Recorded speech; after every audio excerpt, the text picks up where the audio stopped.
జై శ్రీమన్నారాయణ. భీష్మ పితామహుడు విష్ణు సహస్రనామం పలుకుతున్నప్పుడు అందరూ శ్రద్ధగా విన్నారు, కృష్ణుడు ధర్మరాజుతో సహా. కానీ ఎవరూ రాసుకోలేదు. మరి మనకి ఎలా అందింది ఈ అద్భుతమైనటువంటి విష్ణు సహస్రనామము అని చాలా మందికి ఈ యొక్క అనుమానం ఉంటుంది. అయితే అది 1940వ సంవత్సరంలో శ్రీ శ్రీ శ్రీ మహాపెరియావా కంచి పరమాచార్య చంద్రశేఖరేంద్ర సరస్వతి మహాస్వామి వారిని ఒక వ్యక్తి ఇంటర్వ్యూ చేయడానికి టేప్ రికార్డుతో వచ్చాడు. ఆ టేప్ రికార్డ్ ని చూసి స్వామివారు ఆ వ్యక్తికి అక్కడ ఉన్న వారందరికీ ఉద్దేశించి కూడా చెప్తున్నారు, ప్రపంచంలో అతి పురాతనమైన టేప్ రికార్డు ఏది అని అక్కడ ఉన్నటువంటి సభలో ఉన్నటువంటి భక్తులని ఆ యొక్క వ్యక్తిని ఉద్దేశించి అందరినీ అడిగితే ఎవరూ సమాధానం చెప్పలేకపోయారు. మళ్ళీ స్వామివారు అడిగారు, విష్ణు సహస్రనామం మనకెలా వచ్చింది అని అక్కడ ఉన్నటువంటి శిష్యులని ఉన్నటువంటి భక్త బృందాన్ని అందరినీ కూడా అడిగారు. అయితే ఒకరు అన్నారు, భీష్ముడు అందించారు కదా స్వామి అని. అంటే అయితే భీష్ముడు విష్ణు సహస్రనామం పలుకుతున్నప్పుడు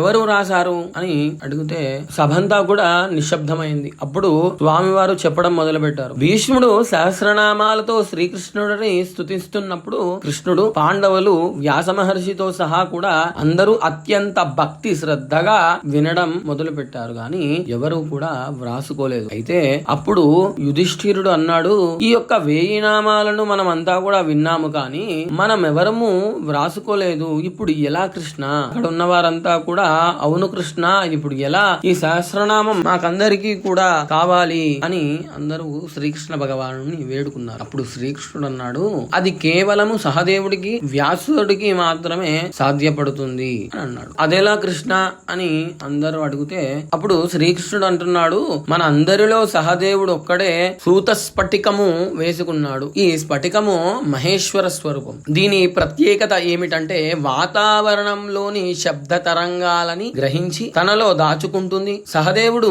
పరమేశ్వరుణ్ణి ధ్యానించి ప్రార్థిస్తే ఆ స్ఫటికములోని సహస్రనామ శబ్ద తరంగాలను వెనక్కి రప్పించి వ్యాస మహర్షితో వ్రాయించమని శ్రీకృష్ణుడు సెలవిచ్చారు. శ్రీకృష్ణుడు ఆజ్ఞ మేరకు ఆ సహస్రనామ శబ్ద తరంగాలు వచ్చిన చోట, అనగా భీష్ముడికి అతి సమీపములో సహదేవుడు కూర్చొని వ్యాస మహర్షి ఈ యొక్క విష్ణు సహస్రనామ శబ్ద తరంగాలను వింటూ ఆ యొక్క విష్ణు సహస్రనామము వ్యాస మహర్షి వ్రాయడము జరిగింది. ఈ విధంగా మొట్టమొదటిగా టేప్ రికార్డ్ శివస్వరూప స్ఫటిక ద్వారా వెనక్కి విష్ణు సహస్రనామము అందించిందని మహాస్వామి వారు వాళ్ళందరికీ కూడా సెలవిచ్చారు. జై శ్రీమన్నారాయణ.